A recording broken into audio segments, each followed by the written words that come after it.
Hey, Marcel, will you shut that door? Thanks. Okay, if y'all will stand for the pledge. My turn. Yes. It's you. American flag.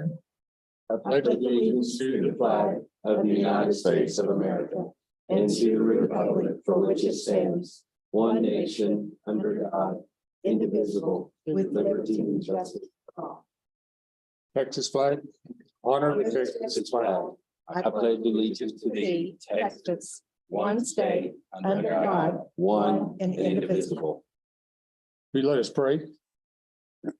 God, we thank you for the day you have given us, and we ask for your blessings as we move forward with each and every day ahead. And God, we ask you bless the people of our county, and we ask for your help to keep everyone healthy and safe. We pray for your guidance in the matters at hand and the wisdom to make wise decisions for our county. We pray you look after our people in law enforcement, our military, and our emergency personnel and keep them out of harm's way. Amen. Amen. Thank you, Ben. Good job, Ben. Right. Did I mess up? Oh, you were just. Okay, does anyone have any questions on the bills or everyone have a chance to review those? I move to pay the bills as presented. I'll second it. Okay, motion and second. Any further discussion? All in favor? Oh, can you see? Dwight's kind of, Oh, your hand is kind of in the black. Think y'all got the payroll and text pool rate. Would y'all see that on the email? okay.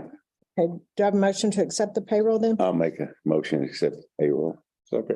Motion and second. Any further discussion? All in favor? Okay. Item 5, any additions or corrections to our previous commissioners court meeting? No corrections. That was the October 24th meeting. Item 6, any public comments? No, there wasn't any. Everybody signed in? Item 7 is a presentation by TAC and 4T Investments on the courthouse and jail roof project. Scott's here with 4T.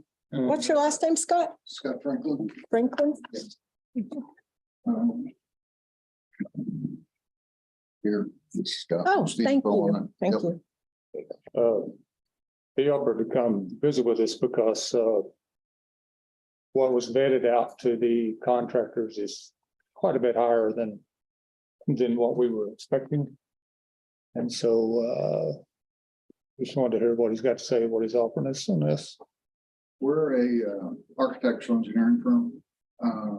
We work with TAC, which is Texas Association of Counties, which is your carrier. We also work with TML. TML covers the state, rural city, municipalities, housing authorities, special utility districts. We pretty much 365 a year work directly with the cities and the counties when they have damage to verify that damage. Then we come in and scope that damage. And what we're really trying to do is get these buildings put back better than what they were before. Here at this county, we've got the jail, we have the courthouse, and we have the hospital. In all 3 cases, those roofs are foam. Unfortunately, we see a lot of foam in West Texas. Foam is just not real compatible with the state of Texas. We know we're going to get hail every year. Even the smallest size hail, these size, can damage those roofs.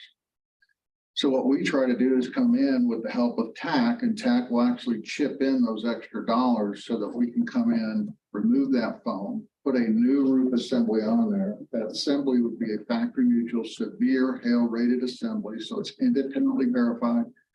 It's going to withstand up to 2 to 3 inch hail after it's aged out 20 years. So it's a pretty thick membrane. We also have been able to, so far for the last 8 years doing this, consistently been able to get fully adhered assemblies rather than mechanically attached.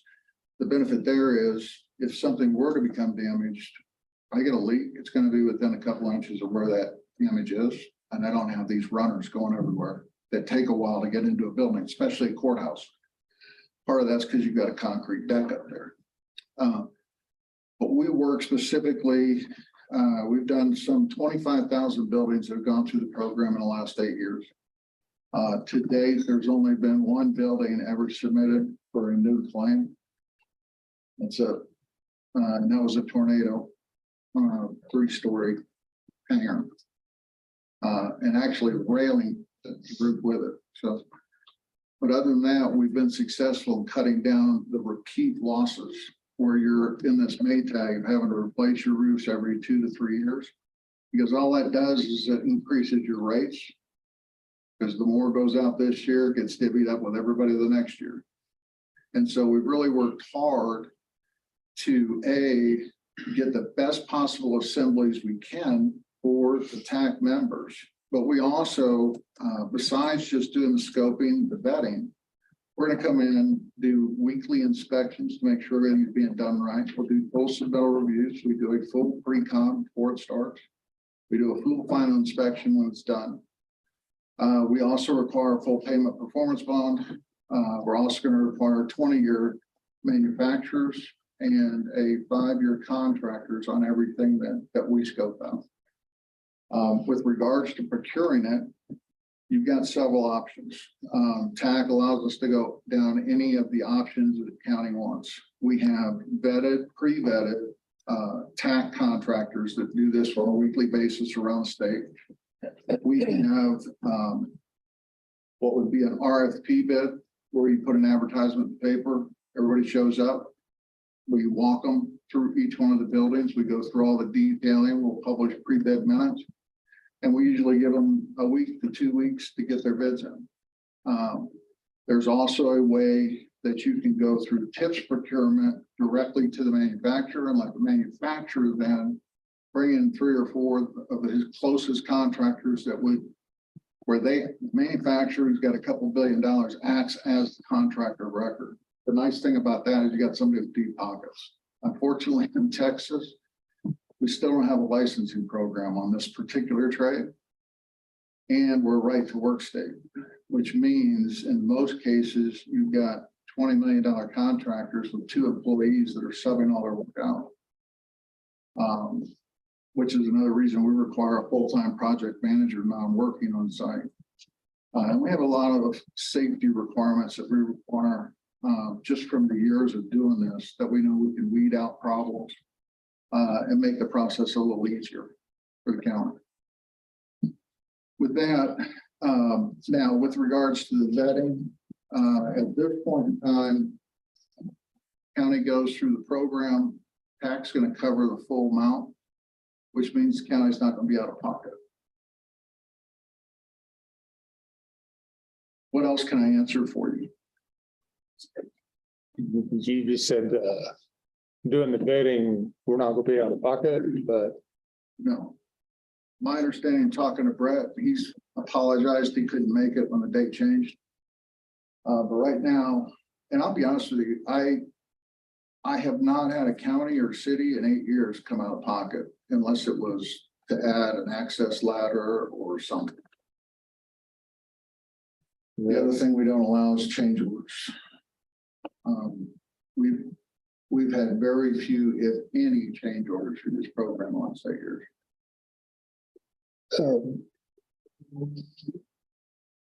you looked at the same emails I did. That's not quite what I saw with you. It seemed like it was like over $50,000 It difference. was. But when that loss was recalculated to today's date, it made up the majority of the difference. I think there was an extra 22,000 over. TAC's going to cover that. It was like 50, I think we're at Yeah. $53,000 Originally difference. 50, we got her down about 20 after we did some adjust. We updated the adjustment rates. That helped all along. But that still put us probably around 30,000 out of pocket. Nope. TAC's going to increase the adjustment. It's called a supplemental to cover the balance. But it does say here that there's a See that? potential supplemental claim. So what they do is we came in on this particular vetting, we came in over what the adjustment was. After updating the adjustment, that brought it to within 21,000 of adjustment. And going through the program, like I said, I've never had a situation once we vetted it where TML or TAC doesn't cover up to what our lowest vetting came in at without any county out of pocket, Other than the deductible. Right. other than the deductible. Or, you know, if you were to add an access ladder or do something above and beyond what's up there. And right now, the plan would be to go up there and replace, actually, the hospital came in under budget. A little In bit. library, Library. not the hospital. What's that? The library was. Or the library, Yeah, yeah, the library Not came in a little hospital. under budget. Than what we've done. I think it was about 7,000 or 8,000 under. But no, we've been really fortunate in this program.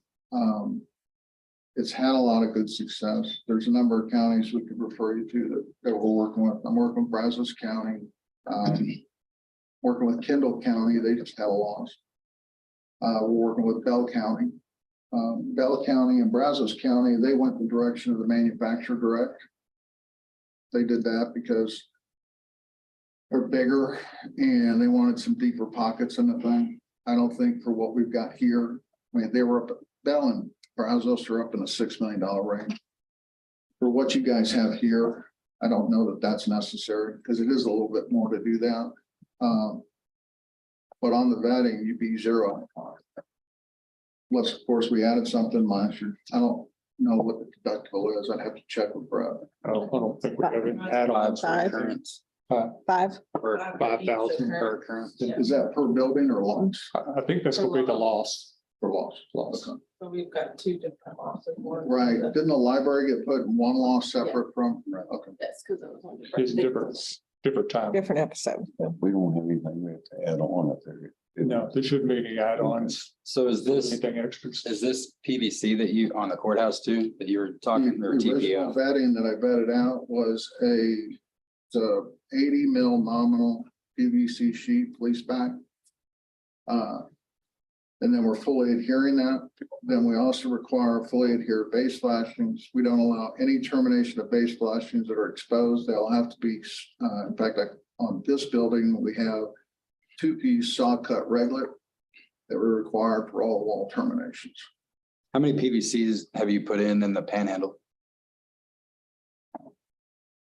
Well, I actually got hired by the manufacturer to create this assembly for 3 manufacturers, GAF, Duralast, and one other manufacturer. I also used to take care of all the Walmart roofs in the country prior to getting involved with TAC and TML. But it's in excess of 80 to 100 million. The reason I asked that, because when we did the museum roof, that TPO versus PVC, a lot of the roofers that I talked to around here they said the PVC in the sun at the panhandle kind of makes it. So here's the history on this. Your TPOs, which is a thermoplastic versus polyvinyl. One of the reasons that I prefer the PVC, and I'm going to give you 3 or 4 of the top reasons. Okay. One is it doesn't exclude ponding water with PVC. TPO, if there's ponding water, no coverage. Number 2, with TPO, thermoplastic, but I like that material, or let's say it gets hit by lightning, it's going to burn until there's no more material. PVC self-extinguishes. The reason it self-extinguishes because we got chlorine in the chemical makeup of PVC. If I put chlorine in TPO, it turns into pipe, very rigid, right?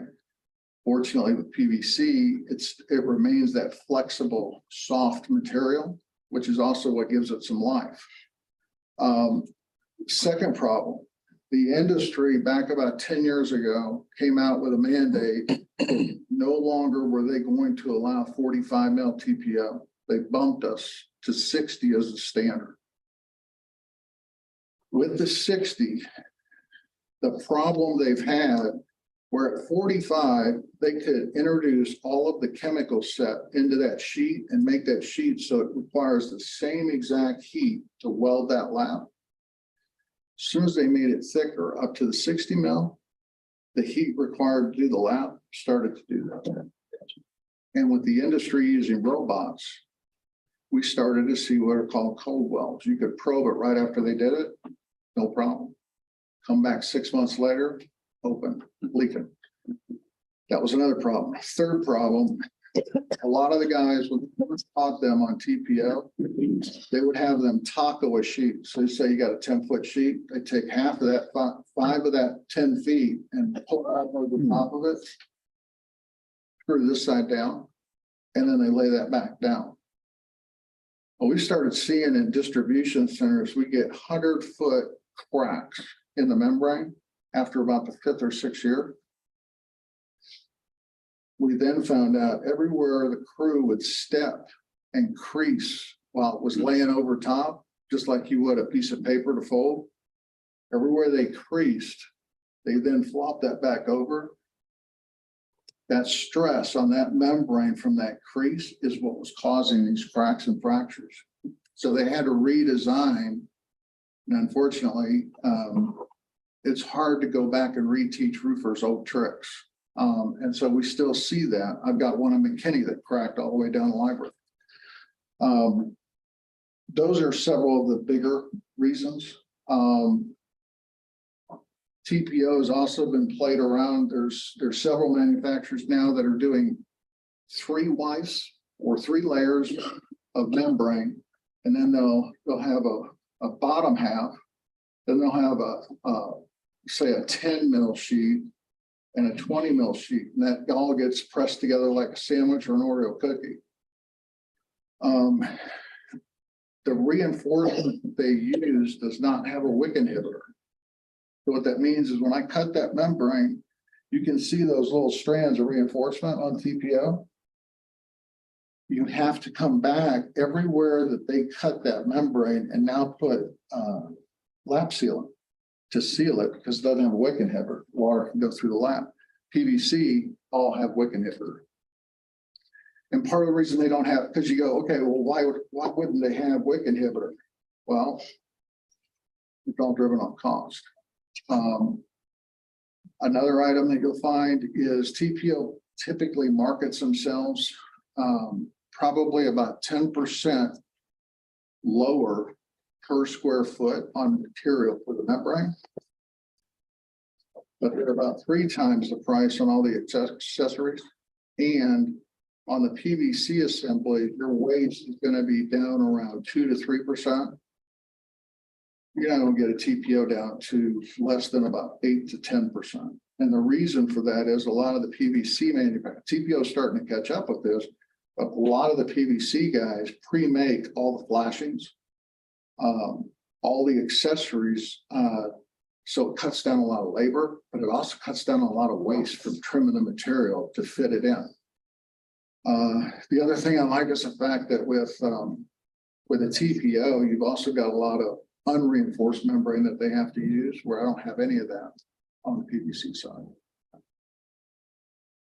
So those are just a few of the reasons why it's kind of, we've had, and why I went down the trail of PVC early on with the program, but it's proven out over time. I've got cities and counties that had claims filed every 3 years, if not every 2. They've never filed another claim after we got done. In fact, we did Hampton. If you ever go to Crosbyton, I don't think it's that far from here. Just about every building they own, we did. Down at Crosbyton a couple of years ago. We've done it in rural housing.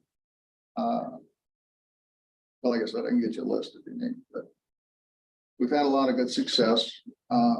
Now, if you go down the RFP bid process, it's going to be bumpier than if you go through a pre-qualified. And pre-qualifying guys, they know what they have to do. They know what our requirement's going to be. Unfortunately, with some of the RFP guys, they don't read it, they don't listen, or they don't figure it all out. And so it gets a little bumpier to get them up and running, but You need to, that's 100% y'all's call. Yeah, do you have anything else that you need to ask? Dollar figures? I don't think for him, I think it would be something that I would talk to Brett about. Okay. The questions that I have. And I'll follow up with Brett and have him give you a call. To make sure that we're understanding Yep. about the out of pocket. Yep. Understood. Okay. All right, well, we do appreciate you coming. All right, you've got my number. If We do. anybody has additional questions, feel free. okay, thank Thank you, you. Mr. Franklin. Yep. I'll be in the car for 6 hours going back. Left Dallas at 2:30 this morning. Hopefully it doesn't snow on you. Thanks. Thank you. Thank you. All right, thank you. Okay, the next item on the agenda, item 8, is presentation by PRPC and Panhandle Dispute Resolution Center. And just head on up here to the podium. It's Christian, correct? Yes. Okay, Christian Campbell from PRPC. Good morning, everyone. I want to thank y'all for having me.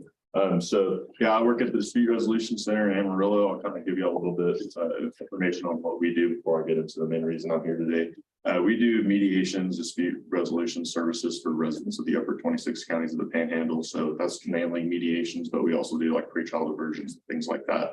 Most of our cases are court referred, most of them are family law. I get a number of them from Hudson County, but we're not limited to that. So we do non-court referred cases. We do small claims cases, you name it. So we're always looking to expand as well. And so this agreement that I'm here to propose today would definitely help us expand those program services. Regarding that agreement, what it is, earlier this year, the Texas Government Code 135. And what that code does is it sets aside percentages of filing fees that the counties collect on cases, and they divide them into 10 different funds. And so the first 9 are outside of my scope. I'm here today about the 10th one, which is the county dispute resolution fund. The agreement I've been speaking with Judge Irwin about would allow us to collect the percentage of that of the filing fee from those funds. And the code specifies that it's not sent to the county dispute resolution fund, then it should be sent to Austin for a statewide filing electronic system or electronic filing system. They're not very clear on what that electronic filing system would actually be used for. That's all they said about it. I can tell y'all, if we were to receive these funds, it would be used for, as I mentioned, program expansion, administrative costs, as well as travel costs. And we'll do mediations in person at our facility in Amarillo remotely, or if you need someone to come out here to Hutchinson County to do it in the courthouse, we can do that as well. So that's what the funds would be used for. That should be the basics of everything. If you have any questions, I'd be happy to try to answer at this point. So it's my understanding we are collecting these as part of the court cost, Yes, ma'am. but we don't have a designated fund or agreement with like y'all that they would go to you, so that ours are all just going to the state. Yes, ma'am.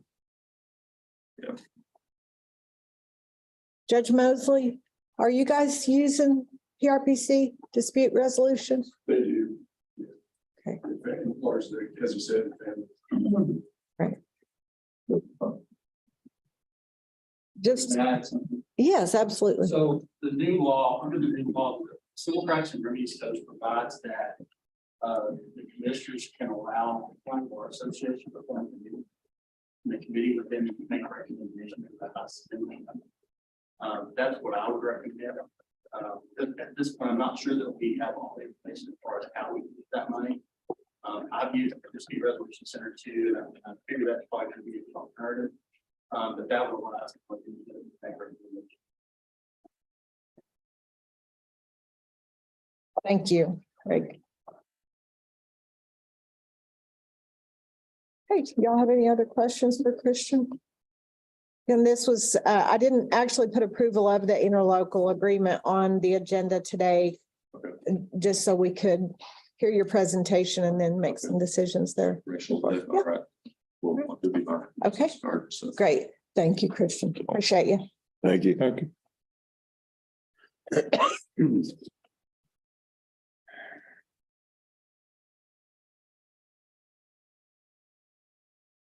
Okay, the next item on the agenda is an executive session with consultation with our attorney. So if everyone would just have a seat outside, we'll holler at you when we get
My envelope? And please. Oh, I got it right here.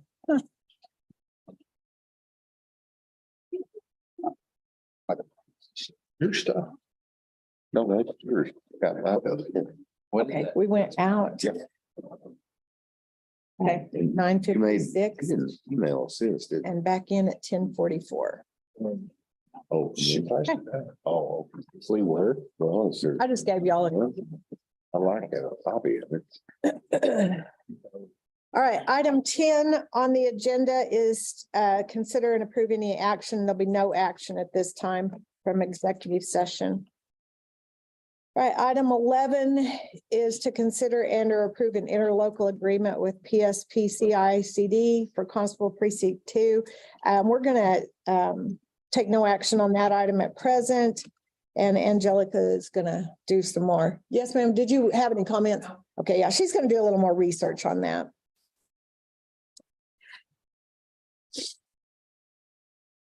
All right, item 12 is to consider and or approve Advantage Archives contract grant for microfilm. So this is what Nancy came to the court last meeting and explained the grant that they received and had the contract. And Craig has reviewed the contract, doesn't have any issues with it. So we just need to approve the contract so she can accept the grant. Make a motion, we approve the grant contract with Advantage Archive. I'll second. Motion and second. Any further discussion? All in favor? Okay. All right, item 13 is to consider and or approve the tax cybersecurity course to comply with government code where they require us to take that. We do this every year. TAC has provided it to us free of charge. We just need to okay that so we can move forward with getting everyone registered. I'll make a motion to approve that. A motion and second. Any further discussion? All in favor? Everyone will be excited to know that it is time again to do that. I thought we just finished. I know. It seems like it. Yeah. Oh, I'm behind. Oh, sorry. Okay, item 14 is to consider and or approve the 2022-23 district attorney contract with Panhandle Auto Burglary Theft Unit. This, I believe this is a every year renewal that they have that contract. Mark has looked over the contract and approved. Hansford County also is part of this. Did you all got a copy of it, correct? Yes. Okay, any questions? Have a motion? I move to approve the district attorney contract with Panhandle Auto Burglary Theft Unit for 2022-23. And I'll second it. Motion and second. Any further discussion? All in favor?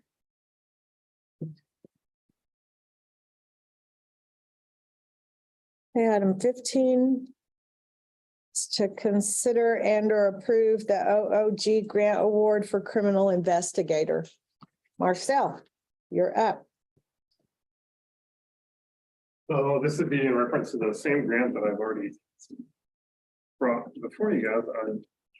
Let me just preface this real quick. So y'all remember back in, I think it was June, Marcel, was it June? Marcel came to us requesting that he be allowed to go out and apply for the grant for specifically for a criminal investigator. And we approved him to go out for the grant and we have been accepted, correct, Marcel? Yes, ma'am. So I received an email as of last week from the governor's office specifying that it had been approved and we were awarded the grant. The next thing to do would be to accept it. I went ahead and printed this up. This is all a repeat of everything that I've already presented to you, except for if you look at the second page, it says 2023 rates. This took into consideration that the amount that was granted was initially going to be 83,000 and change. And the new amount to cover for the same position is 86.9, so it's about $3,900. So Just for transparency on it. are we going to be granted that amount, that 86, or are we only granted the 83? Just the 83. That's what the grant was actually proposed for. So it's, at this point, it can't be, the amount cannot be changed. It's something that I can do in the years to come, because this grant is actually gonna have to be proposed every single year for a total of 5 years, so 4 additional years. So what happens if we don't get it in subsequent years? So it would be something that we'd have to make a decision at that point, whether or not we would want to push forward and maintain. Fund it all from the county? Yes, ma'am. So that's, that would just be something that would, sort of a bridge we'd have to cross at that time. So you increased it 39 on the spreadsheet, but they're only gonna fund their 86 or 83. Yes, so that was just So for we would pay the 390. 3,900. We will pay the 3,900, the The county. county would have to absorb Yes, that. we would have to absorb it, because the initially amount that was applied for was under the previous amount that position paid. And then when we got the raise, that doesn't count in the social security, the insurance, the retirement. So the total amount difference was, it was 3,900 and change. So Yeah. And that would just come out of y'all's budget, the sheriff's department budget. that ultimately that'd be up to the sheriff on making that, but I don't see him having an issue with that at all.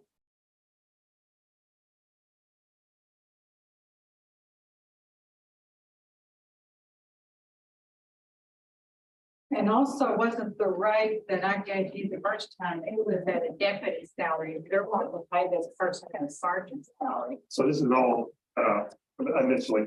Sergeant. Yes. Yes, ma'am. So the 82,000 was under the sergeant salary. to start with. So, But that also. no, it's at a sergeant's salary, not a deputy salary.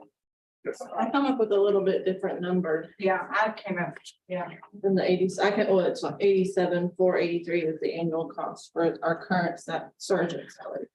That includes social security, insurance, and So- retirement. I spoke to Amy, and this was not Thursday, because the office was closed. It would have been Wednesday. And those are the numbers that I had gotten from her. I actually sort of roughed it up. And it was on the sergeant pay, 61,084 and 68 cents. Okay, I have that rounded up to 61,085. Okay, so I didn't do any rounding on that. I literally took the exact amounts that Amy had presented to me and went from there. And the retirement was $7,055.28. Social Security was $4,672.98.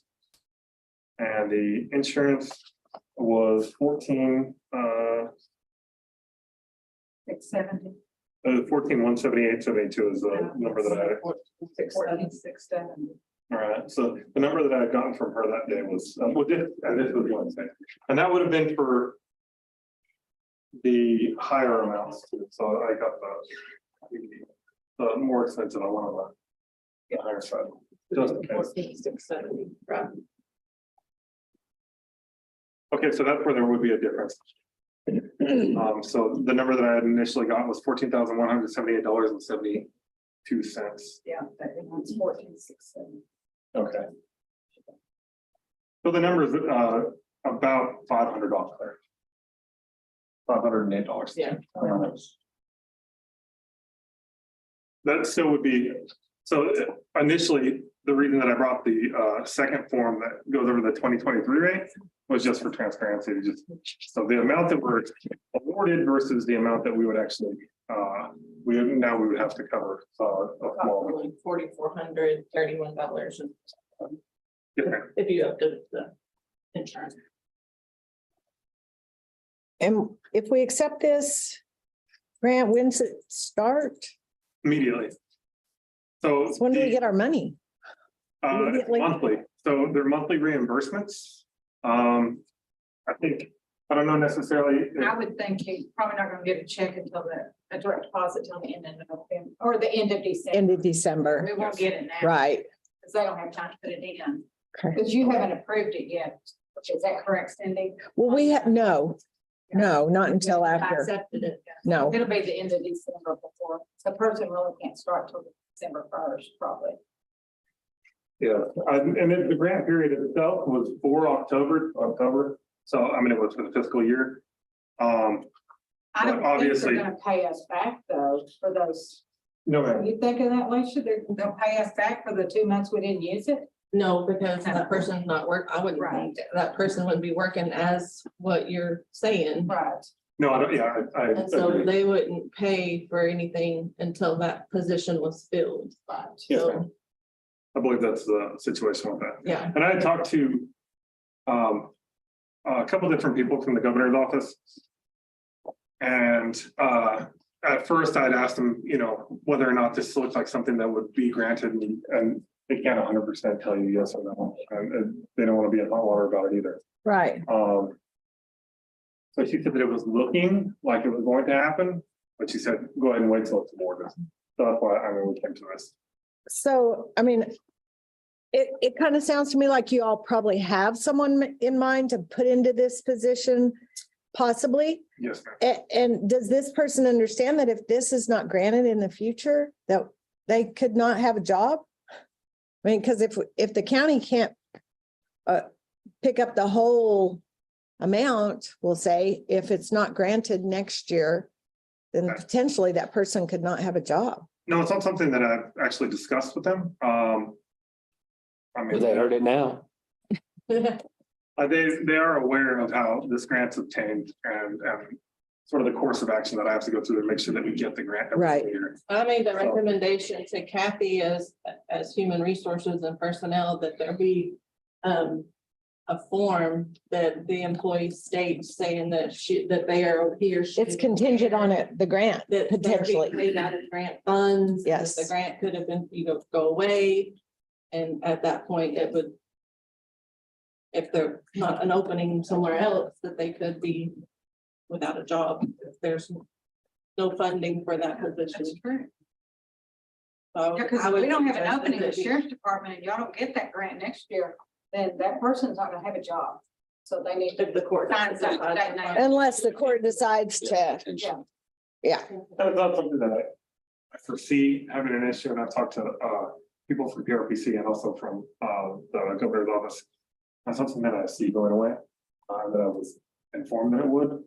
I So can't it- 100% say for sure. right. Just as Let's long hope as it that doesn't. person Yeah. understands that they're hired that way. then- And if you hit the lottery, you can move to the Bahamas, whoever Yeah. fills your position, know that they need to apply for this every year. I'll apply for it if I was in the Bahamas. I could take a little bit of time.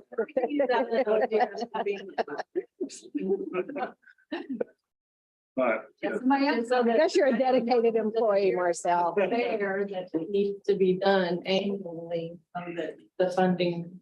yes, definitely. Stays So in I place. actually assumed this from Chief Trahan. So Chief Trahan sort of spearheaded it in the beginning, and then I sort of assumed it from, I don't know, about 20% in on.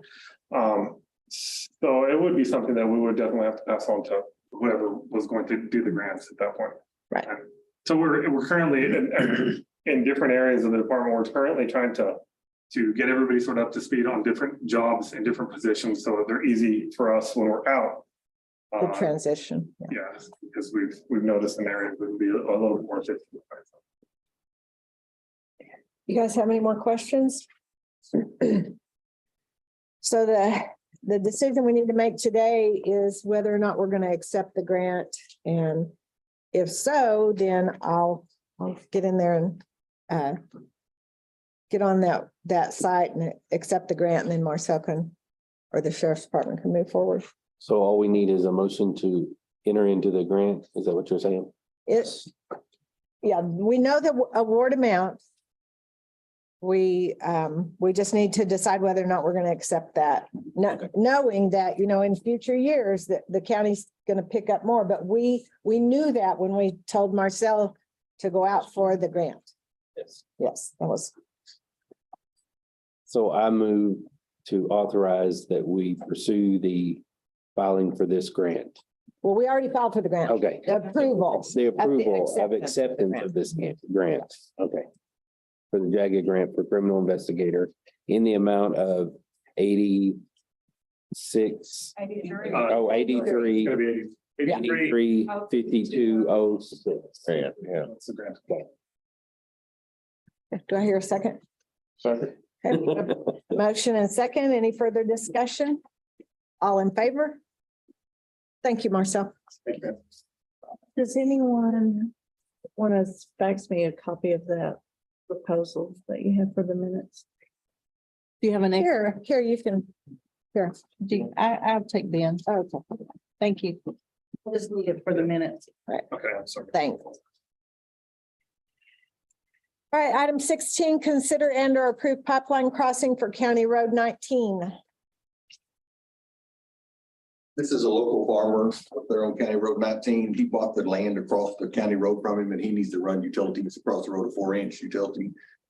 He was asking for permission to cross the road and waive the fee. Since he's a local farmer and local utility. That's pretty normal. We always do that. Procedure. Pretty standard. I'll make a We've done it motion. for Dayton a couple of times. Yeah, Yeah. I'll make a motion. We accept that and let him go without a fee. Second. Motion and second. Any further discussion?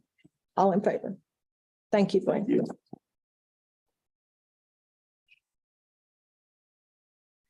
Right, item 17 is to consider and or approve continuation certificates for Dwayne Chisholm, County Auditor Leisha Craig, and Commissioner Chris Prock.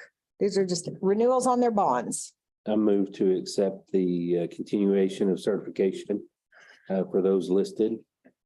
And I'll second it. Motion and second. Any further discussion? All in favor?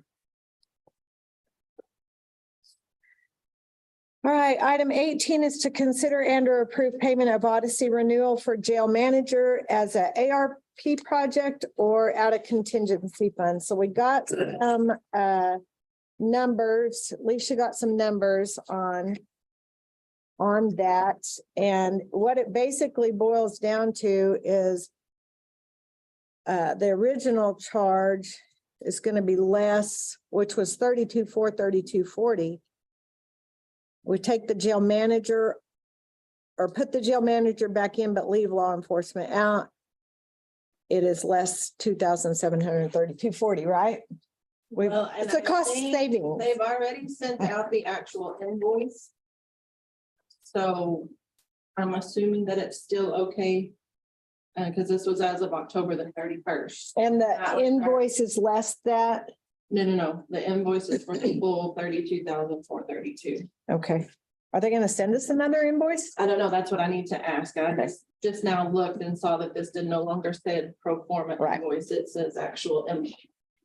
So what we need to decide, because we already made the decision to go back to jail manager, is how are we gonna pay for it? Because it wasn't budgeted. We're gonna take it this year out of ARP and then put it in the budget next year?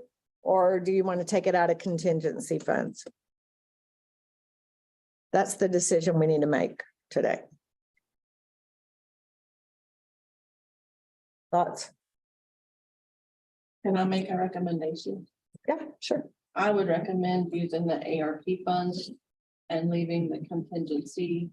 For actual emergencies. Yes, Mhm. for actual emergencies that may come up throughout the rest of the year. I agree. Thoughts? Sounds good to me. It doesn't really matter. Yeah. Is that a motion? I'll make a motion to that effect. Take it out of ARP? If we take it out of the ARP, Okay. take the jail manager as ARP project. Second. Motion and second. Any further discussion? All in favor? Okay. All right, next is to consider and or approve any ARP grant projects. So the one project from the Hutchinson County United Way for the mental health was tabled last time. So do y'all have any additional information that you want to bring to the table today? I don't think so. I mean, we're happy to answer any questions. Okay. Craig did submit a proposed agreement. There's still a couple of things I think that we are wanting to make sure is included in that agreement. I asked what that is. Yeah, we had talked about the actually specifying that the county would be allowed to audit financials, and that Craig didn't get that in there. So he said he'd go back and put that in. And the other thing that we are talking about is possibly including something that when an invoice is presented to you all and you all present it to the court, that you just come up and give us a report on the status of, okay, this is the invoice we received, this is what's been happening, just kind of a status update. So a question just coming to mind, if we're paying a salary, is that my invoice to you or where's the invoice coming from? Does that make sense? I just want to make sure I understand. Well, so the contract or what you've requested is $145,000. And if the county moves forward with this, then we'll agree to a pay up to that amount. So when you submit reimbursable. So when you submit an invoice, then we'll reimburse you. And I'm planning on making a reimbursement application that you can use monthly to fill out, stating that you're requesting a reimbursement for X amount for these, particular things, and probably, there'll be some sort of backup, either whether it's a payroll record or something to attach. with Yeah, just documentation. Okay. All right, documentation. Good. Do y'all have any more questions for? Can I just say, Yes. briefly, I'll get back up there. As it's stated now, the peer support specialist, I think, is going to be directly beneficial to drug court to the extent it's going to be, that person is going to be a member of the drug court team. There'll be an additional member of our team, so we'll have 8, 9 members on this team now.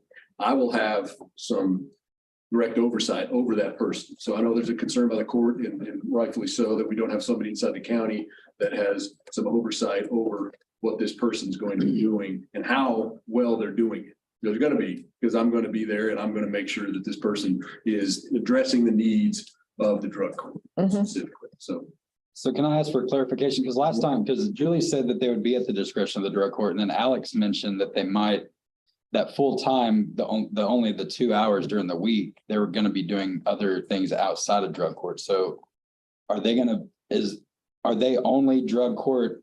No. Okay. No. I see them, there'll be a drug court on Wednesdays before, at the time we do that, and they'll meet with all of our drug court clients during the week. Because they're. In addition to coming to the Wednesday meeting. The additional deals that anything else that they can do, but I'm gonna have some oversight over them. So when they're in the drug court. Right, when they're in the drug court, and I'll be able to say, yeah, this person's doing what we need them to do, or this person's not doing what we need them to do, and we need to move on, or they're doing great and we're happy with them. So to the extent the court has a concern about some, how do we know that this person's doing what they need to do? I'm going to know that as it relates to drug court, and that's going to be a big part of their, of what they do. So I just wanted to, to the extent you have questions about that, you can certainly address them to me. Additionally, this particular group, this Via Hope, they are the group that certifies peer support specialists. These are the people that do that. They're the only ones that do that for Texas. So these are certified peer support specialists. So they come in, they're trained. We just didn't grab somebody off the street and say, come on in here and figure out what you're supposed to do. These people are trained through the only people right now that train people in the state of Texas is Via Hope. So we have to use them for certification purposes. And so, so they're going to meet criteria that has been decided as best practices for peer support specialists. So they're going to be a part of our team, and I'm certainly going to have some oversight over that. And I'm excited for them to come in there, because peer support is key, because I'm not a peer. I can order them to do all kinds of things, but at the end of the day, I don't have the experience that I haven't lived that experience. Don't want to live that experience, believe me. But these people do have that experience that I think is key to showing somebody, yes, there is light at that end of the tunnel, because I've gone through that dark tunnel and I've come out at the end, and there is light at the end of the tunnel. I can tell them that all day long. But once there's somebody in front of them that says, yes, I've lived that experience and I can tell you there is hope because I've lived it, I think that's invaluable and will be invaluable for our drug court clients in particular. And I'll tell you, I was talking to Julie, and I'm not sure we can give you exactly what this person's going to do Monday through Friday or through Thursday, whatever they're going to work, 9 to 5. But I trust Julie implicitly that if it's not working out, she's going to do something about it to make sure that it works out. So you're not going to be sending your $145,000 off to Julie Winters, who has a history in this county of doing excellent and great work. You're not going to be sending that off to her and it's going to go down a rat hole and you're not going to get anything out of it. But I would ask you to give her a little bit of fluidity as to exactly how this person's going to work. I think I have a good idea of how they're going to work for drug court, but I'm not, but there's other opportunities out there. You may not know what those are today, but I can guarantee you that Julie's going to make sure that this person does exactly what they're supposed to do with the money that you entrust to her and the United Way. I have no doubt about that. So that's all my 2 cents. Thanks, Any Judge. questions? Okay, thank you. Thank you, Judge. Thanks, Ms. Wesley. The other piece of the proposal Could you please? also see is that this person, so they'll be working with someone like Amber and working with any of her potential juvenile. I don't know how you want to word that and be kind about it. So I just think that this person is going to interact with a lot of your employees. It's not just going to be Judge Mosley. I think they will have an overlay, even though bringing them here for a 40-hour work week, it'll spread across several things. But we're planning, I mean, Judge Mosley's right. We're trying to figure this out. Plus United Way, and I have some of my board members here, they're giving me a chunk of money to help with pay for this particular person. And so they're going to be watching over me as well, making sure that I'm doing everything that I'm supposed to with United Way dollars. So there's going to be a lot of oversight on this person. So, but that's all I have. Thank you. Thank you, Judge. Y'all have any other questions, comments, motions? Well, we just know that 145 is not just that person, it's administration and stuff like that. And that's kind of what, because it's easy and we're not saying United Way. And I know you personally, Julie, I trust all of you guys. Actually, I know all of you. I trust all of you guys. It's just, we have a sworn duty to manage the money that the citizens give us to manage. And we have to, when they ask the question, how much went to administration fees? We have to say, well, this much. Well, what they do, was that not their regular, would they have paid that whether you got their money or got county money or not? We just need to have an answer. That's really all we need, and make sure we're good stewards of what God's given us, as well as our citizens through God's given through them to us. And so, and that's all we kind of want to do. And that's why we added the addition to the contract was to stipulate that we'd like a presentation. Just say, hey, we spent this much on our administration. We spent this much on material. We spent this much this month on this, and this month went to his salary or their salary. And that's all we want. So we can go, yay, and move forward. So the monies are approved, just pick those contingencies. we're fixing to, Well, yes. it's possible. We hope. We gotta take a vote on that first. Yeah. Got to hear a motion? I'll make a motion that we approve up to 145,000 with United Way, contingent on the finalized negotiated contract. Which Craig's gonna work on for you. All right, I have a motion. Do I hear a second? Second it.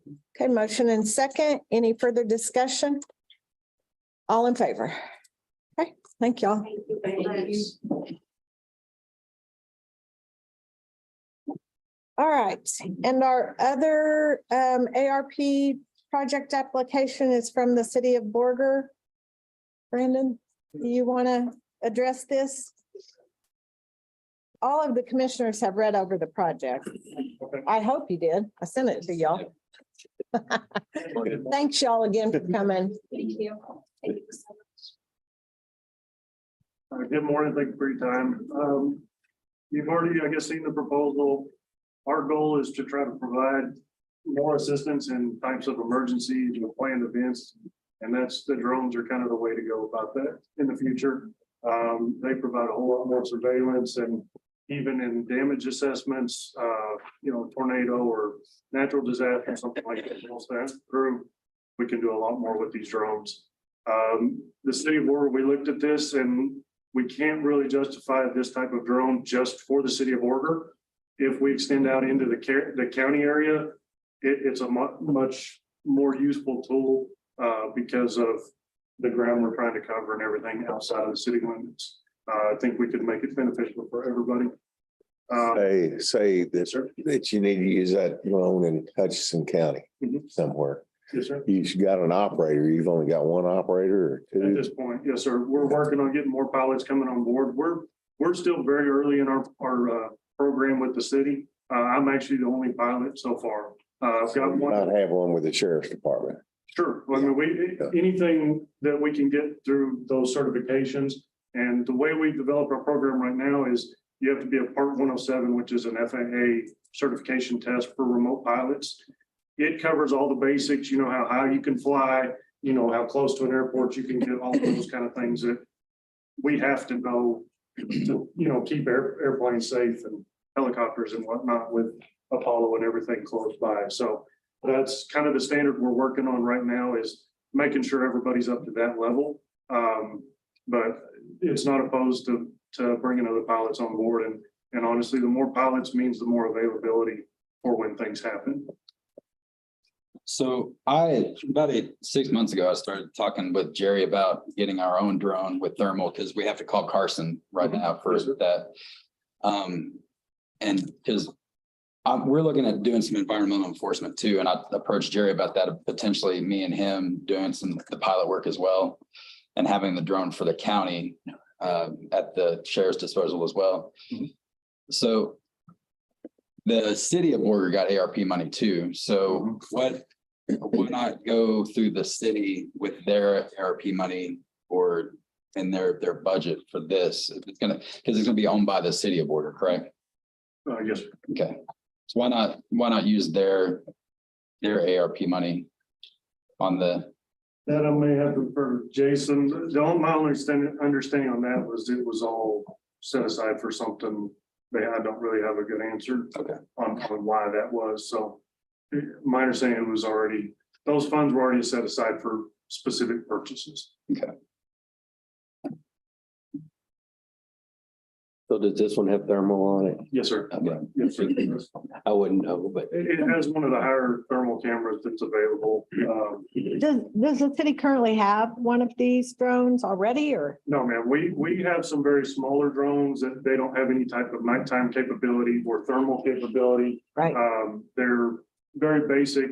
They're more for training and small, like daytime things. We don't have anything near the capability. I know the sheriff's office had a pursuit here several months ago. Guy fled into the field and everything. It was dark. There was mention of calling us. I said it wouldn't have made any difference because the stuff Nobody we had the got, thermal. we couldn't have seen anything out there at that time. The application you mentioned working with an interlocal agreement. So that it's mutually beneficial to both entities. Has that been drawn up, or any kind of idea of what that would include? No, ma'am, we have not begun that process yet. We wanted to see how the dialogue transpired today and see if there are any recommendations on how we can make this more robust and mutually beneficial. Certainly, just thinking off the top of my head, any emergency situations, we try to make sure that that was available, whether it be damage assessments, as Sam said, damage assessments, intelligence, recon, anything like that, whether it be law enforcement, emergency management, fire related search and rescue. So that'd be our top priority collectively. And as Commissioner Brock had kind of asked, one of the things about the city's ARP funds, it kind of led back to the beginning of where Sim started with this. It's not that the city's not opposed, to providing funds for these, but for the city exclusively, it just wasn't cost effective. We don't use them enough, and we don't have as much urban search and rescue and rural areas that it might be used. So in actuality, in my mind, this project would probably be deployed more in the county probably than it would be in the city, honestly. But yes, we have not worked on an agreement yet, pending this, but we would definitely be agreeable to making sure that we have something. What's the range on that drone? So the legal requirements is line of sight. We would have to file specific waivers to go out further than that. It is possible. I believe it's got a several mile range in it that most of everything has to stay close to line of sight. unless there's a specific waiver saying with the FAA saying we can fly farther than that. So We this, can go as So high as y'all would just have to 100 feet. apply for that as the pilot? Yes, ma'am. We would have to do that, and we would do that as an organization type thing. It would be everybody that flies under our organization Okay, would have that ability. So okay. because my brain's thinking as at Lake Meredith, we've had several missing at the lake and they generally get recovered, but there are tragic incidences that this would be kind of very beneficial. Something. So would you have to apply for a different license to fly it over the lake? that would have. Since to be that's something federal land? with NPS, because I know the federal is in the fly zone. Right. As far as most, but there may be an interlocal agreement or something we could assign, build with Park Service out there So you don't know if law enforcement can fly or not. over the lake. No, sir. At this Federal point, land. it would have to be some type of approval from, I know they don't allow any drones out there anywhere. that's a big red area on all the drone maps and everything, preventing Yeah. flight over it. So that would definitely be something we could look into about developing an agreement if they'd be open to it and seeing if we could do that. So liability wise, sorry, go ahead. I heard a S.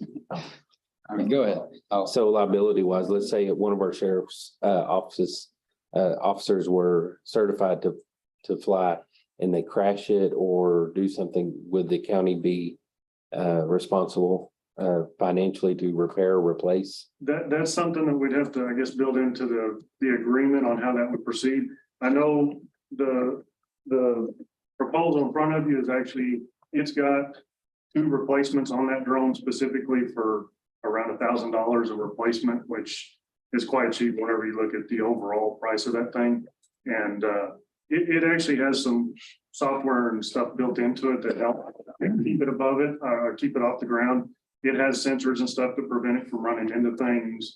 And you almost have to put it in an environment where it shouldn't be, like the winds are way too high or you're flying way too congested of an area or something to damage it. The software has a lot of safety features built in. Is there any special insurance we would have to carry as a county for flying something like this? No, sir. So the agreement is that we would purchase this drone Yes, sir. and then y'all would maintain it. Yes, sir. We would provide the training, the upkeep and maintaining pilots, all that stuff and be available for it. Yes, sir. so in talking with Jerry, when we were talking about doing this on the county end, would it be a negative to have it for the county to have possession and buy it and then just have the MOU interlocal with the city to be able to use it as well? But we have because that would take out like liability of crashing and all that stuff.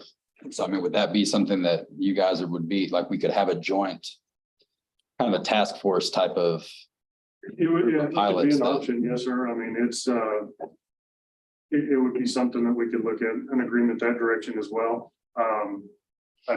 The reason we're pushing on is I've been through the certification process. And like I said, I know I have at least one more. We've talked to a few more people about trying to get their certifications to do it that way as well. So, but yeah, if that's the way you want to go, that would be a possibility as well.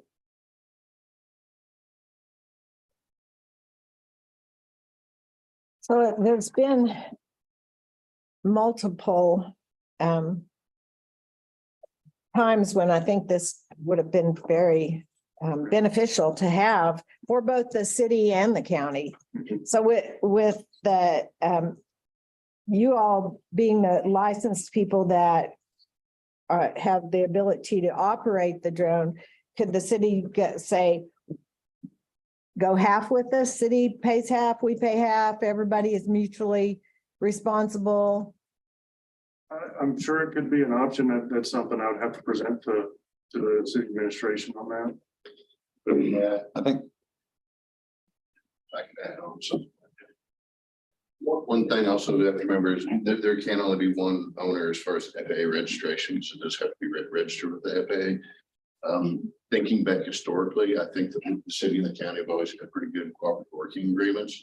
However, years back, I believe things had been a little muddled with commingling of ownerships, to put it nicely. Looking back to the small command vehicle we had where the city owned the vehicle, we at the county owned the equipment, things get a little convoluted in those environments.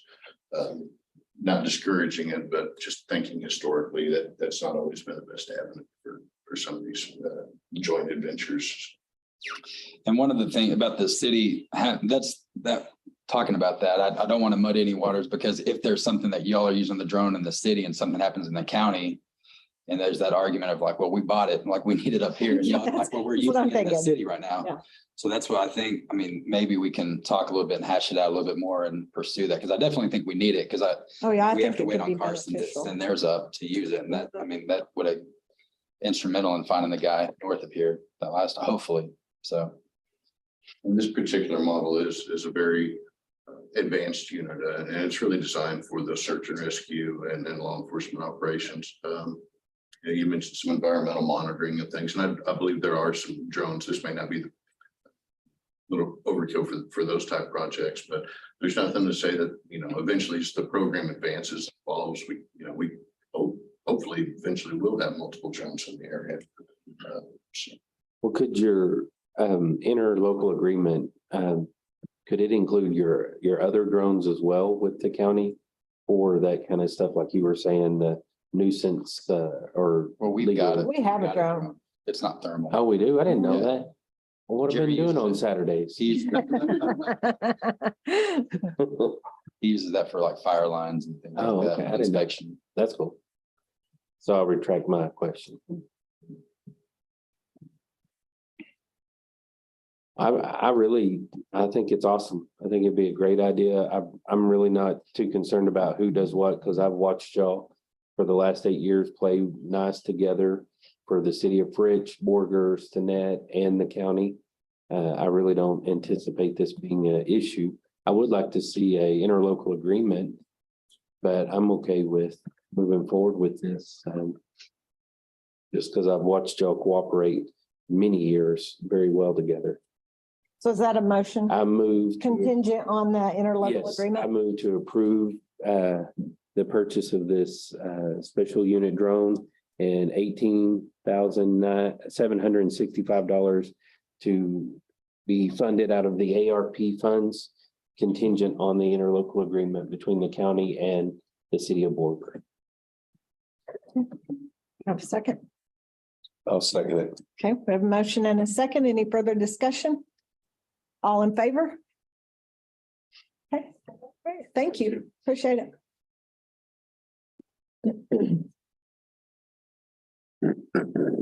I think those are the only ARP grant projects we have I have today. a question. Yes, I know we had talked about the ARP being, we kind of set up a plan. Would that be part of like the security, or would that be more, do you think, technology?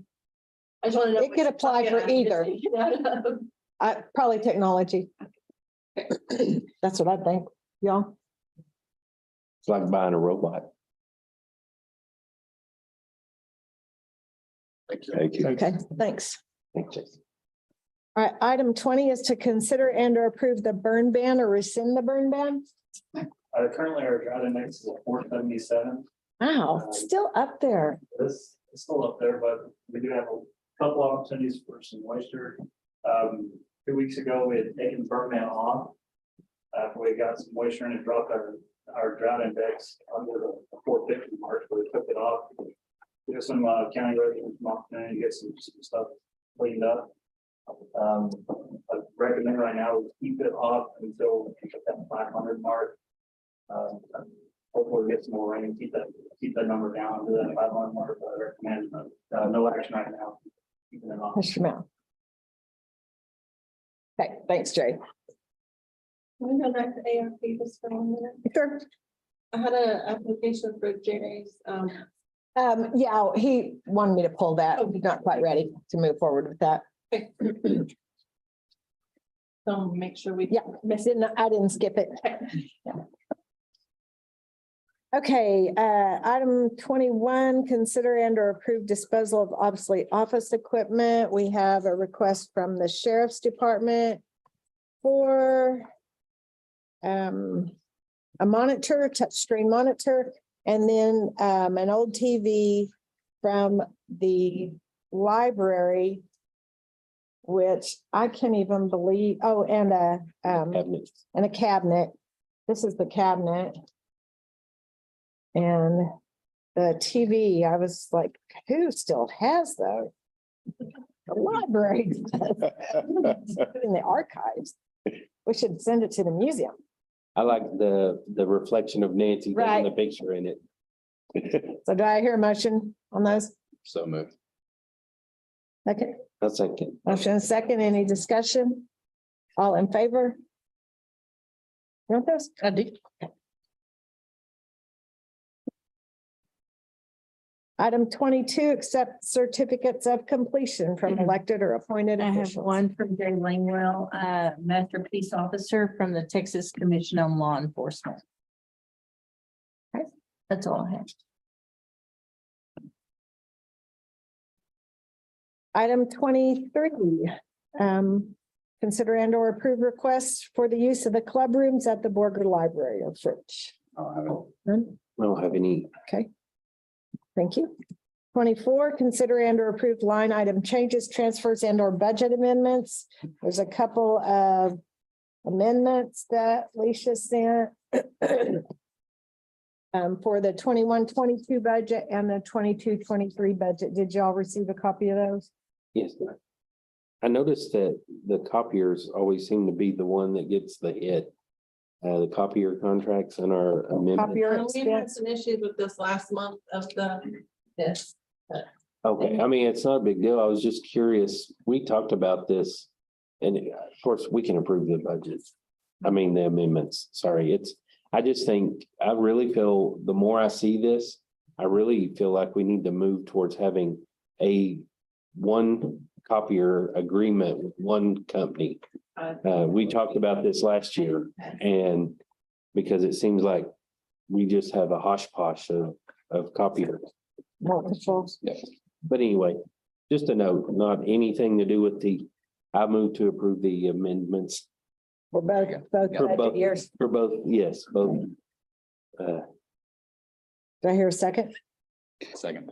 Motion and second. Any further discussion? All in favor? I'm gonna pass those around so you can all can sign those. A typical preacher talking too much about something. Every head about, let's take up an offering. We could have altar call. Yeah, we'll have altar call.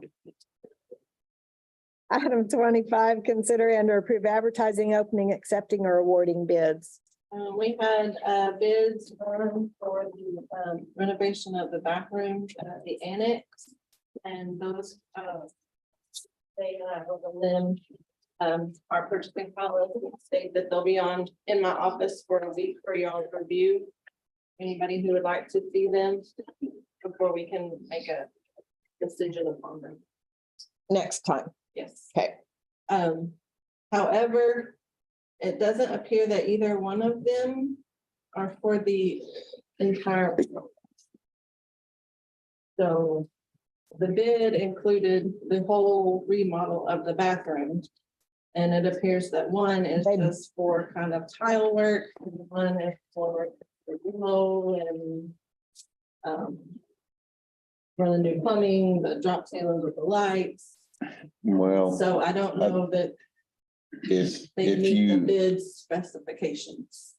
if you want to get somebody in there that will do the whole thing, it's gonna cost a lot of money. And I think if both we- of Ben and Irwin had asked me about when we have to get an architect or an engineer involved. So I did do some research on that. And the best resource that I found actually came from the school districts, Texas Association of School Boards, but they have to follow the exact same statutes that we do. And they had a cool little flow chart. And so if there's any electrical or mechanical engineering involved, and it's over $8,000 of engineering expenditures. then it has to have an engineer. If the project is over $20,000 with no engineering, it has to have an engineer. That's where you're gonna run into the money. Yep, and you're talking about just electrical, right? Well, it says, is mechanical or electrical engineering involved? If your answer is no, then will expenses for a completed project exceed 20,000? If yes, then engage licensed professional engineers for structural, civil, or applicable engineering designs, as well as supervising the engineering construction. But basically what we're doing is cosmetic, right? Well, if you have, For the most part. you can't see those, yeah, it has to be ADA compliant when you go in there and redo anything. Now, they grandfathered it. Right. Yes, you can't get a wheelchair in there anywhere. Right. In either bathroom. So we're gonna have to move the sinks into another room. The women's bathroom has 2 separate rooms. We'll have to move the sink in there, and then on the men's, we'll have to move the sink over with a partition by the urinal. So we're gonna have to have a lower urinal there. We're gonna have 2, a high one and a lower urinal. But now we're gonna have to put the sink in there. Because the sink's right there by the bathroom. You have to have a 5-foot radius for the wheelchairs. So generally includes the construction, alteration, or repair of a building or other structure or improvement paid for in whole or in part from public funds. I was trying to get this done with the local people doing the separate jobs, you know. But you still And I can, don't but you think gotta we post can. them separately. Yeah, You still can. do it yeah, separately, I think you could. You But just you have gotta to, post them separately. yeah, you can't. So You can't when, do a complete job. Yes. when we went out for bids on this, was it the full scope of the I work? think it was the. Well, full scope. Well- both of these, I mean, just the tile work alone that came through is gonna be over, You still gotta get an engineer. it's gonna be over the threshold. Yeah, So when you say engineer, you just mean licensed person, right? Are you talking? They have to like come in and do a Mechanical, report. electrical. Engineer, like, Well, if you're doing anything that requires some mechanical or electrical engineering. okay.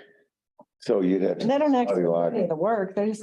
Cosmetic and So stuff. project manager. Yeah, but engineer. they don't manage the project. Like open And range, you're gonna run Yeah. the cost up like a museum extensively. project. I mean, we have open range that can do that at the end. And architects, There's it's several. basically if you alter or add on to an existing building, you must hire an architect if the project requires removal, relocation, or addition of walls, partitions, or exits, or 2, the construction costs exceed $50,000. I think what they're talking about doing is going over the existing walls with a new wall. Not tearing them down, Right. but they're gonna have to clear out some of the old wall to replace the plumbing. And then extend it. And I've looked at it, their air conditioning's back behind the ends there, and they've got panels to draw the fresh air in. Well, you can put plumbing in there.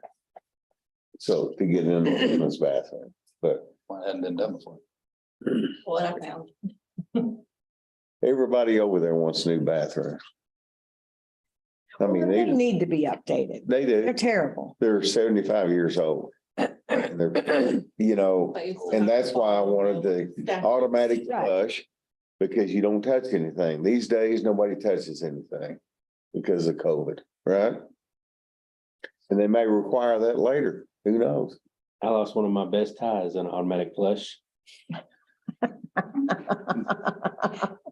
That's a story for another time. It was at Walmart. Seriously? Tied on right. Just like you see on TV. I was like, that really happens. guys." I thought it was a comic relief thing. but The only thing I could ever find. So. I have to be the bearer of bad news. Y'all asked me to look into it. So we probably need to contact Do it right. engineer. Yeah, so I've got to get an engineer now, look at it. I mean, and I can't tell you who to use, but the only engineering firm, now there's one in town, I think, but we've used open range multiple times. Yeah, They did this work here at the courthouse. I wasn't impressed. So. That's just my. well, locally, there's Carter Engineering. Right, yeah. They're the only local firm that I'm aware of. Yeah. me Oh. too. And I guess, But I guess I'll just have to put these guys on hold until, and I think there's gonna have to be a master plumber involved too. Because of the 80A specification. You'd have to use certified plumbers anyway, but. Well, yeah, but, Yes, anytime there it's a public. Mhm. Yes. No, any public building has to have. well, the local, in- the local guys, the owner is certified, well, yeah, but that. but his employees aren't. Work under his certification. That's Yeah. Yeah. But If they're.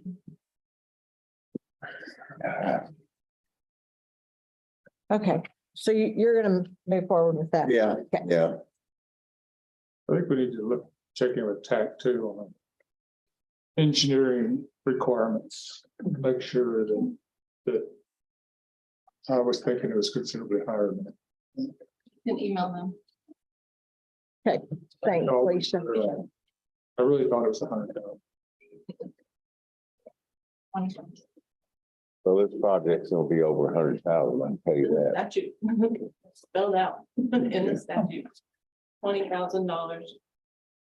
Okay, anything else on No. 25? What about? No. Do what? Oh, sorry. Two of them.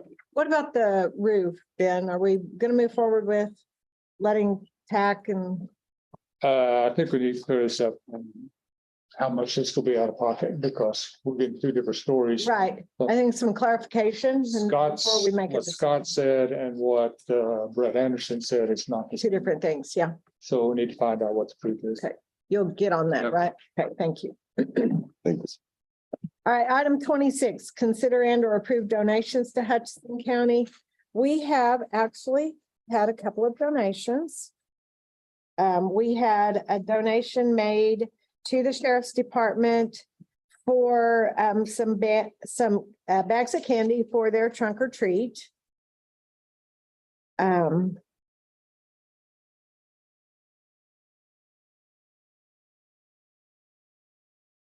And so we just need to approve that. And one, yes, one of them was 5408 was the total. Sheriff, are you out there? I can't hardly see. Was that the only one? The trick or treat candy? Let me read this. Receipt is attached showing the purchase of candy. A citizen came forward at Walmart and paid the difference that was owed for the candy, and the citizen wanted to stay anonymous. Yeah. So 5408 was the amount. There is a receipt. Okay, so.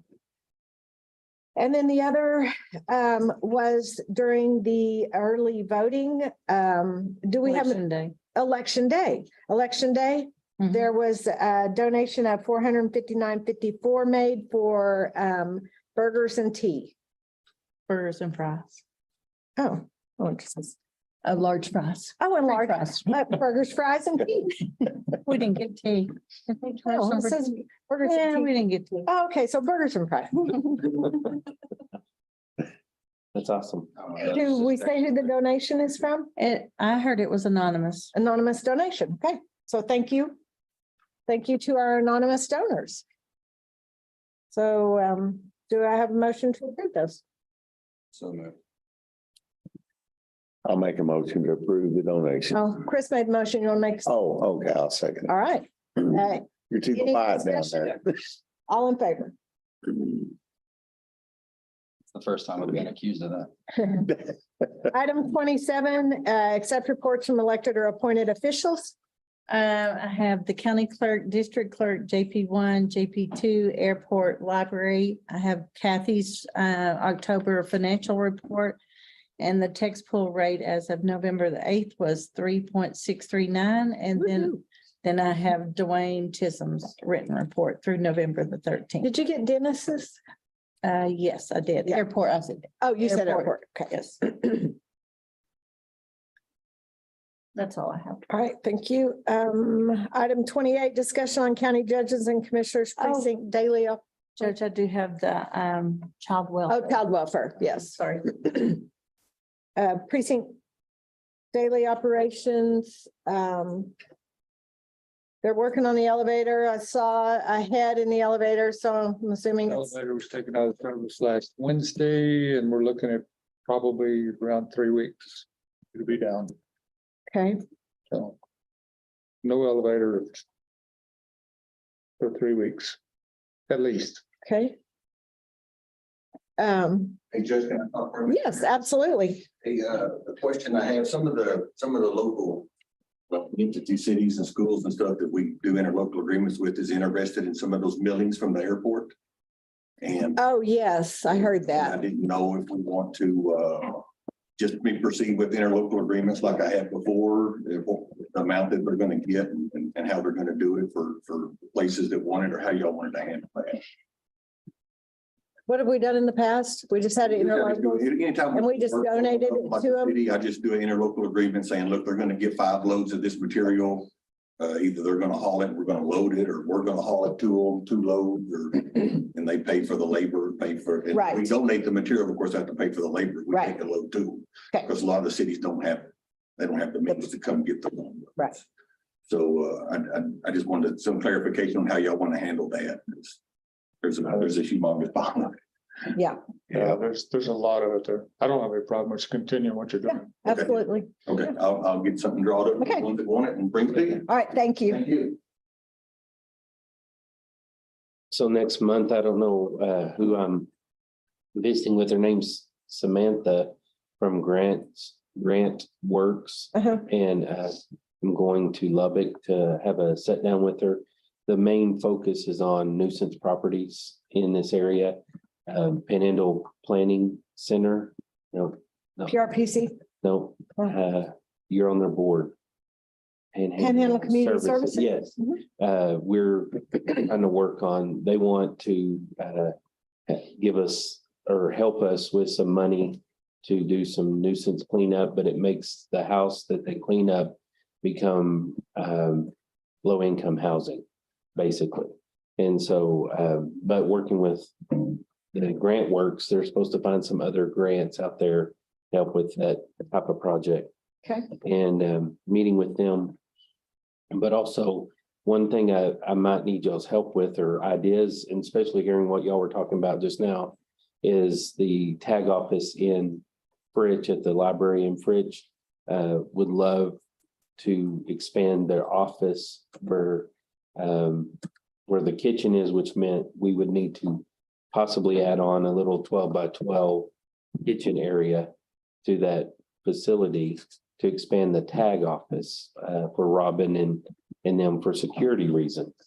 And so that's something I don't really know what I'm doing, but if I need to get an engineer, I will need to reach out to you guys to figure out where's my first step in doing that? And then where the money comes from. So. And is that something I need to talk to Carrie Kimmel about, even though it's our responsibility for the facility, but it's affecting the tag office in the Fridge. Yeah, definitely. Carrie needs to be on board with Okay, that. so Crazy. it's kind of cold here. They've already talked about improvements, in the tag office at the annex. Annex. I've talked to Carrie about it. Yeah. They don't know for sure what they want yet. Anything else on daily operations? As everybody can see, we have our newly installed carpet. Looks good. I like it. Looks amazing. Thank you to Anthony's and their crew. They did an excellent job. Got in here and whipped that out on Thursday and Friday. So good job. Item 29, consider and or approve sale of struck off tax properties and tax deeds. We have none. That's 200. I know. That's nice. Yeah, and item 30 is to consider and or approve the canvass of the November 8, 2020 general election. let me just start by saying a big thank you to Jan and her workers and the girls in her office. They always do an excellent job. I think if everyone could pattern the elections on how Jan runs things. Arizona, bring it. Yeah, Georgia. come on, yeah. Yeah. They need to come take some lessons. So we actually balanced perfectly. Every precinct balanced perfectly. What came in on the poll book, what came in on the computer, what came in on the tag off of the machines. Perfect, perfect. We That's did not awesome. have to look for anything. That's awesome. So, Good job. yeah. That's because you guys are so good at what you do. I know, and the election people that are out there and work those long Yes, days, they did a bless great their job. heart.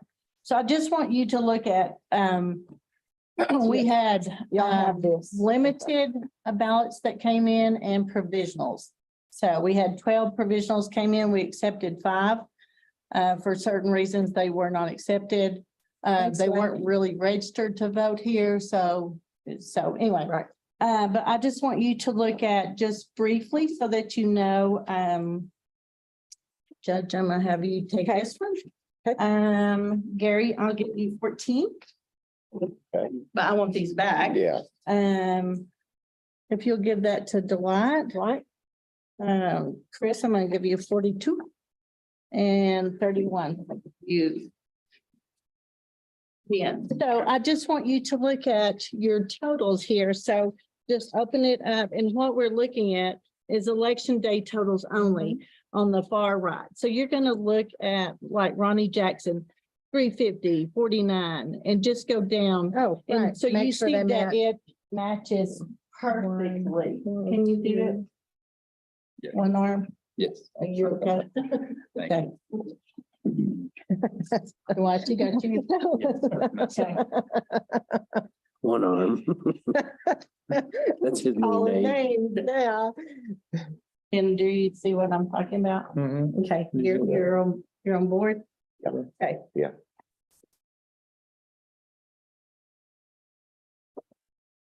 Look at each one of them. You don't have to. I've looked at them before when I put them together, I looked at every one of these to make sure that they do match. Yeah.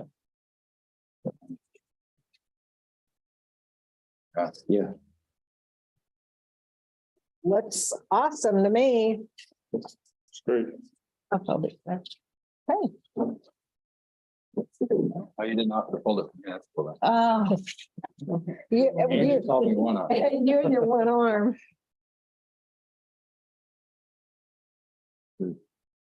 Thank you, Graham. Looks Thanks, good to sir. me. Chris, you good? So, Jim, Probably not. Yes. Yeah. ultimate decision was it to not have the people, the unopposed people on? Senate Bill 1, Oh, so that was Mandatory. part of that Senate Bill 1. mandatory. Huh, we Yeah. have to talk to our senators about that. I don't know. Yeah. So what are you? Okay? No, miss. Ta-da.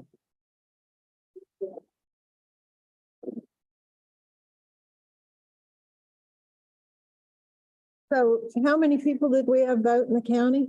There's, Is it on here? so we had 6,095. That's good. Yeah, in 2018, we voted 8,000. Over 8,000. It'd be like But that was a non-presidential. Right, that was the governor race. The governor race, yeah. So we had more. Just what the world. I can't, I was trying to get the top back on the top and I couldn't get it there. All right, do I hear a motion to accept the canvas? So I'll make a motion. My turn. Are you gonna second? no, Second. Motion and a second to accept the canvas of the November 8th general election. Any further discussion? All in favor? Okay. Anybody have anything else? I'll make a motion to adjourn. Do I hear a second? second. Motion and second. Any discussion? All in favor?